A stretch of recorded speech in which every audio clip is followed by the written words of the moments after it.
오늘 우리에게 주시는 하나님의 말씀은 잠언 14장 1절에서 16절까지의 말씀입니다. 사망의 길을 벗어나세요 라는 제목으로 말씀을 전하겠습니다. 먼저 1절에서 7절. 지혜로운 여인은 자기 집을 세우되 미련한 여인은 자기 손으로 그것을 허느니라. 정직하게 행하는 자는 여호와를 경외하여도 패역하게 행하는 자는 여호와를 경멸하느니라. 미련한 자는 교만하여 입으로 매를 자청하고 지혜로운 자의 입술은 자기를 보전하느니라. 소가 없으면 구유는 깨끗하려니와 소의 힘으로 얻는 것이 많으니라. 신실한 증인은 거짓말을 아니하여도 거짓 증인은 거짓말을 뱉느니라. 거만한 자는 지혜를 구하여도 얻지 못하거니와 명철한 자는 지식 얻기가 쉬우니라. 너는 미련한 자의 앞을 떠나라. 그 입술에 지식 있음을 보지 못함이니라. 아멘. 1절은 말합니다. 지혜로운 여인은 자기 집을 세우되 미련한 여인은 자기 손으로 그것을 헌다고 합니다. 이 말씀이 14장 전체이자 결론입니다. 여인의 됨됨이가 좋고 나쁨에 따라 집이 세워지고 무너지는 것이 아닙니다. 하나님을 경외하는 사람에게 잘됨과 그렇지 못한 사람에게는 하는 일마다 무너지게 될 것을 말합니다. 지혜롭게 살아야 함을 깨닫습니다. 지혜가 없으면 3절의 말씀처럼 자신을 절제하지 못하고 허세를 부리며 교만한 말을 합니다. 그러나 지혜 있는 자는 말을 많이 하지 않습니다. 절제하는 법을 압니다. 남에게 상처 주는 말 대신 사려 깊은 말로 배려합니다. 이 말로 낭패를 보지 않고 스스로를 지키게 됩니다. 바로 하나님을 경외하기 때문입니다. 경외하기 때문에 언어가 남다릅니다. 그래서 하나님을 경외하는 것이 몸에 배는 것은 매우 중요합니다. 언어의 남다름이 올 수 있는 좀 더 근본적인 이유는 생각이 남다르기 때문입니다. 4절에 소의 비유와 같이 눈앞에 보이는 조그만 이익을 탐하지 않습니다. 생각이 깊기 때문입니다. 조그마한 것을 희생해서라도 더 큰 기쁨을 얻는 것을 선택합니다.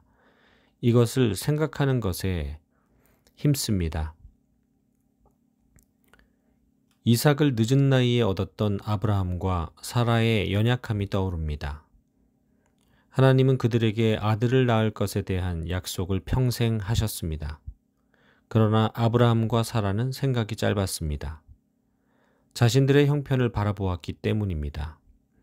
하나님의 약속보다 현실 속 두 사람의 모습을 더 많이 생각했기 때문입니다. 그 이유로 이스마엘이라는 약속을 기다리지 않은 아들이 탄생합니다. 장자로 태어났지만 이삭에 대한 하나님의 약속 때문에 이스마엘은 상속을 받지 못하고 결국 집안에서 쫓겨납니다. 생각이 깊지 못했던 부모 때문에 희생되었습니다. 이스마엘의 뜻은 하나님께서 들으신다입니다. 비록 희생되었지만 하나님은 그의 음성까지도 들으시고 챙기셨습니다. 차별하지 않으시는 하나님의 사랑과 생각을 놓친 아브라함 부부를 보면서 우리도 조그마한 것을 희생해서라도 더 큰 기쁨을 얻는 것을 배워야 합니다. 그리고 구하여도 지혜를 얻지 못하는 어리석은 사람들과 하나님을 경외했을 뿐인데 선물로 받은 지혜 안에 평안을 누리는 사람들을 구분해야 합니다. 까마귀 노는 곳에 백로야 가지 말라는 옛말이 있습니다. 어리석은 사람들에게 지혜처럼 보여지는 것을 부러워하는 것을 조심해야 합니다. 멸망이 정해진 가짜 지혜보다 하나님을 경외함으로 얻는 진짜 백로들 가운데 있는 지혜를 사모해야 합니다. 8절에서 16절. 슬기로운 자의 지혜는 자기의 길을 아는 것이라도 미련한 자의 어리석음은 속이는 것이니라. 미련한 자는 죄를 심상히 여겨도 정직한 자 중에는 은혜가 있느니라. 마음의 고통은 자기가 알고 마음의 즐거움은 타인이 참여하지 못하느니라. 악한 자의 집은 망하겠고 정직한 자의 장막은 흥하리라. 어떤 길은 사람이 보기에 바르나 필경은 사망의 길이니라. 웃을 때에도 마음에 슬픔이 있고 즐거움의 끝에도 근심이 있느니라. 마음이 굽은 자는 자기 행위로 보응이 가득하겠고 선한 사람도 자기 행위로 그러하리라.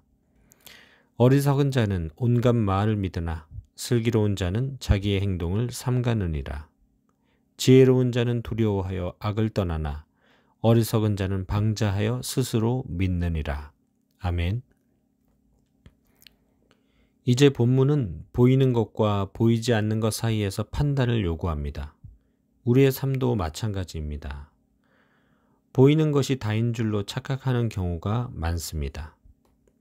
보이지 않는 것에도 보일 수 있는 남다른 시각이 가능함도 알아야 합니다. 그것은 하나님을 경외할 때 가능해집니다. 그럴 때 사리를 정확히 판단할 수 있습니다. 보이는 것만으로 더 이상 속지 않게 됩니다. 보이지 않더라도 믿음으로 담대하게 선택할 수 있습니다. 그래야 생명의 길을 걸어갈 수 있습니다.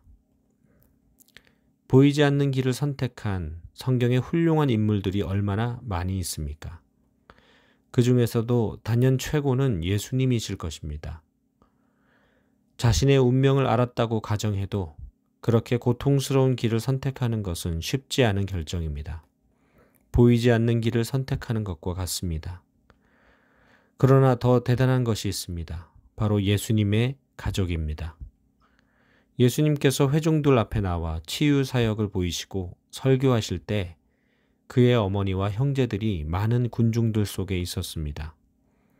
제자들이 가족이 왔다고 예수님께 기뜸할 때 예수님은 말씀하셨습니다.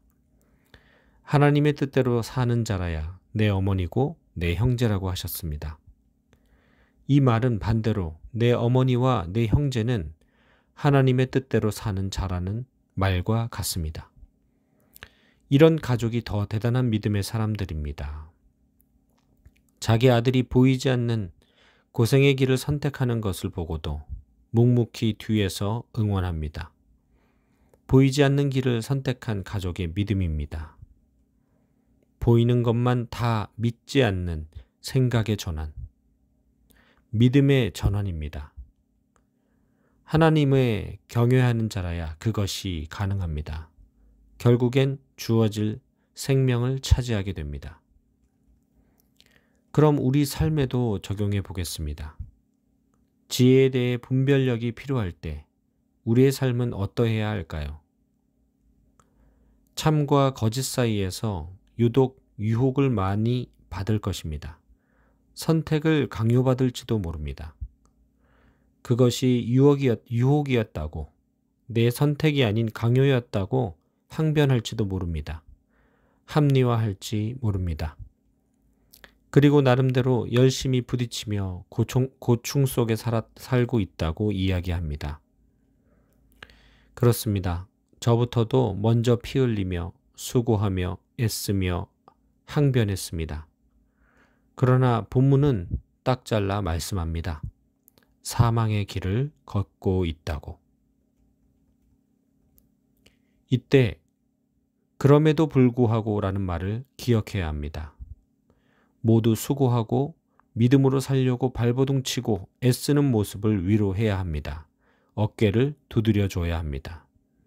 그러나 그럼에도 불구하고 진짜 위로를 해줘야 합니다. 사망의 길을 걷지 말라고. 그럼에도 불구하고 지혜로운 바른 선택을 해야 한다고, 거짓에 속지 말라고, 유혹은 이길 수 있다고, 강요받은 선택도 충분히 거절할 수 있다고 말해야 합니다. 말씀을 맺습니다. 반드시 지혜는 선택할 수 있습니다. 예수님의 가족들도 믿음으로 예수님의 길을 응원하기를 선택했습니다. 나도 주어진 오늘 하루치의 지혜를 충분히 선택할 수 있습니다.